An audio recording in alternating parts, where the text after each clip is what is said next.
Hello viewers, অচেতনার free coaching চ্যানেলে তোমাদের সকলকে স্বাগত জানাই।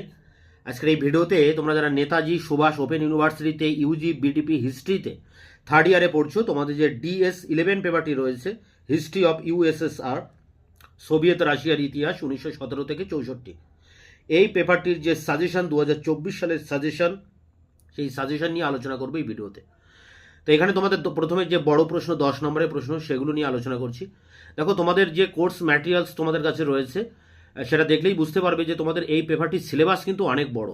সিলেবাস মেনটেন করে আমি একটা সাজেশন বানিয়েছি। এটা পূর্ণাঙ্গ সাজেশন, আকারে একটু বড়, কিন্তু এর মধ্যে আমি কিছু প্রশ্নেও টিক চিহ্ন দিয়ে রেখেছি।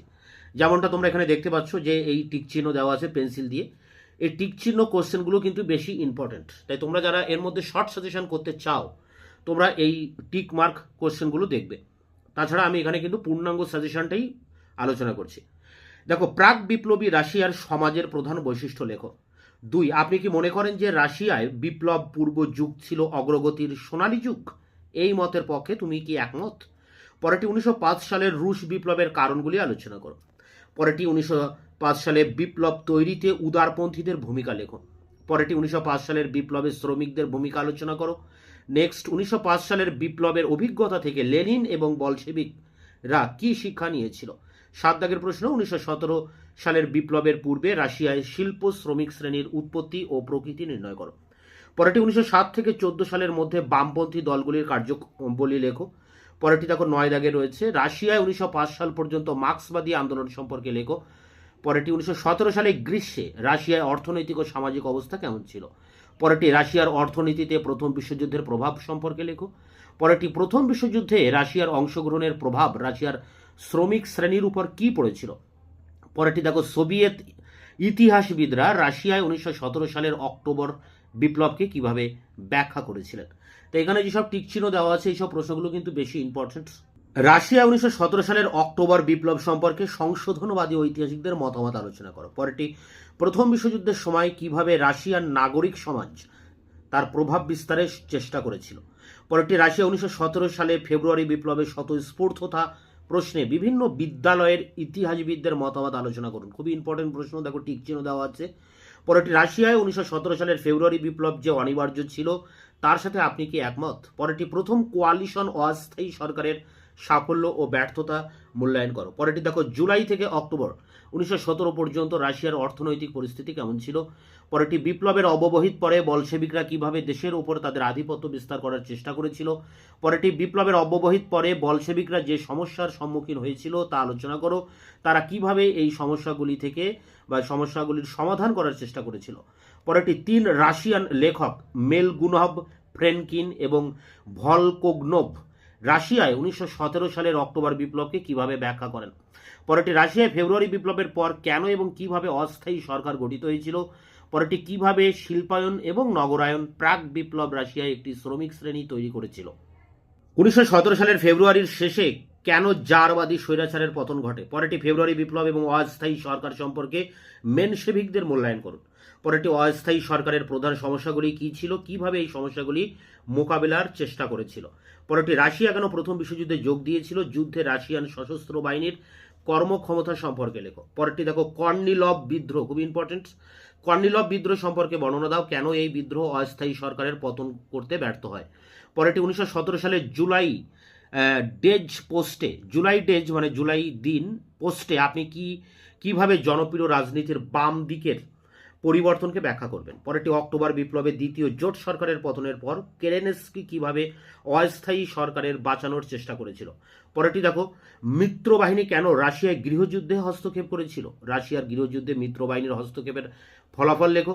পরেরটি, বিদ্রোহের মাধ্যমে ক্ষমতা দখল নিয়ে বলশেবিক পার্টির মধ্যে বিতর্কের বিস্তারিত আলোচনা করো। পরেরটি, রাশিয়ার গৃহযুদ্ধের প্রকৃতি বিশ্লেষণ করুন। পরেরটি, রাশিয়ার গৃহযুদ্ধে সহিংসতার ভূমিকা বিশ্লেষণ করুন। এবং শেষ প্রশ্ন, রাশিয়ার গৃহযুদ্ধের আর্থসামাজিক রাজনৈতিক প্রভাব লেখো। দেখো, এখানে 36টি প্রশ্ন দেওয়া আছে, কিন্তু যেগুলো বেশি ইম্পর্টেন্ট, যেগুলো আমি টিক চিহ্ন দিয়ে রেখেছি, এমন প্রশ্ন কিন্তু 15টা মতো রয়েছে। তাই তোমরা এই 15টা প্রশ্ন অবশ্যই ভালো করে দেখে যাবে। এটাই কিন্তু মূলত শর্ট সাজেশন। মার্ক 6 অর্থাৎ টিকা প্রশ্নের জন্য যেসব প্রশ্নগুলো করবে দেখো, নেটিভাইজেশন কি এ বিষয়ে সংক্ষিপ্ত টিকা লিখুন। লেনিনের নিয়মপত্র সম্পর্কে একটি সংক্ষিপ্ত টিকা লিখুন। বিদেশি সরকার থেকে বলশেবিকদের ক্ষমতা গ্রহণের প্রতিক্রিয়া। অর্থনীতিবিদ এল ইউরিভস্কির হিসাব নিকাশের নন মনিটারি ফর্মটি লেখো। জমির সামাজিকীকরণ সংক্রান্ত ডিক্রির উপর সংক্ষিপ্ত টিকা লেখো। The supreme council of national economy সম্পর্কে লেখো। পুঁজিবাদের সর্বোচ্চ পর্যায় হিসেবে লেনিন 1916 সালের পুস্তিকায় কি বলেছেন। নতুন অর্থনীতি নীতি সম্পর্কে একটি সংক্ষিপ্ত টিকা লিখুন। নারী বিভাগ সম্পর্কে সংক্ষিপ্ত টিকা লিখুন। ক্রোনস্টাড বিদ্রোহের উপর সংক্ষিপ্ত টিকা লিখুন। সুদূর পূর্ব প্রজাতন্ত্র সম্পর্কে টিকা লিখুন। মার্শাল পিলসুভস্কি বা আসতে পারে অ্যাডমিরাল আলেকসান্দ্রা কোলচাক। পরেরটি দেখো ইউরাল অস্থায়ী সরকার। পরেরটি সমবায় অল রাশিয়ান সরকার। পরেরটি দেখকে সেজ লিজেন এর উপর টিকা লিখুন। General Anton Denikin. পরেরটি গৃহযুদ্ধের কমিশনার হিসেবে ট্রটস্কির ভূমিকা।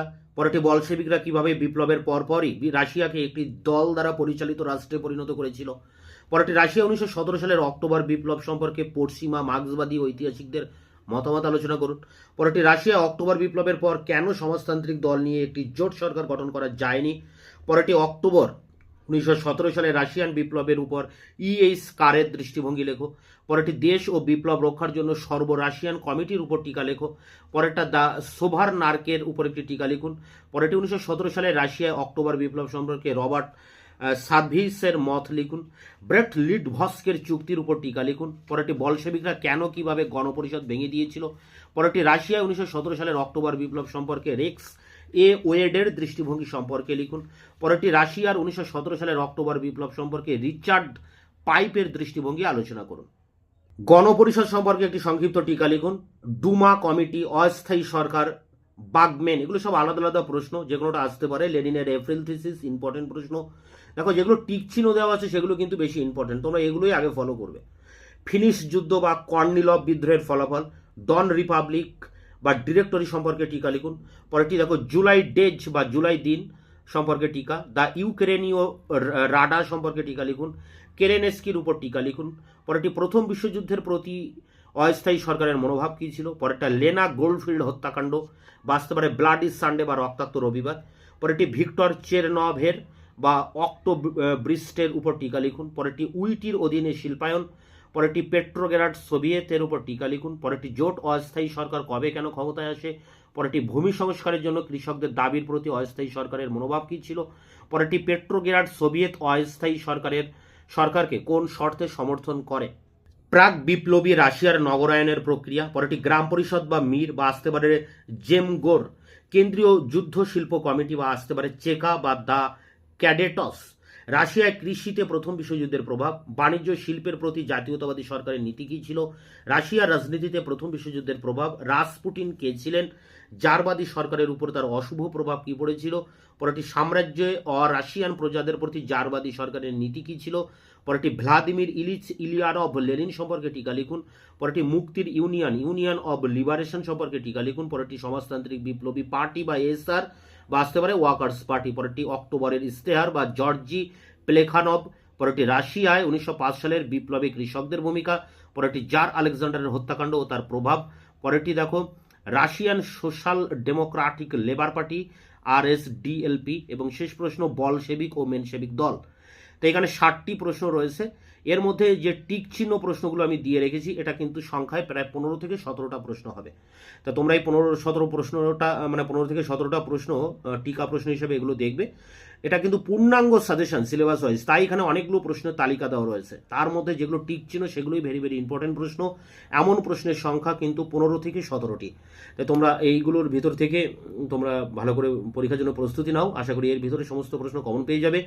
দেখা হচ্ছে তোমাদের অন্য কোনো ক্লাস রিলেটেড ভিডিওতে। তোমাদের এই ইয়ারের থার্ড ইয়ারের তোমাদের যে CC 11, 12, CC 13, 14 এই 3টি পেপারের CC পেপারের সাজেশন ইতিমধ্যে দিয়ে দিয়েছি। তার লিঙ্ক দেওয়া থাকবে ভিডিও ডেসক্রিপশন বক্সে, তোমরা ভিডিওগুলো দেখে নিও। এছাড়া তোমাদের যে DS পেপারগুলো আরও রয়েছে, DS 21, 31, 41, এগুলোর সাজেশন খুব দ্রুত তোমাদের সামনে নিয়ে আসবো। ততক্ষণে তোমরা চ্যানেলকে সাবস্ক্রাইব করে রাখবে, বন্ধুদের কাছে শেয়ার করবে, নিজেদের মতামত জানাবে কমেন্ট সেকশনে। ভিডিওটি ভালো লাগলে অবশ্যই লাইক দেবে।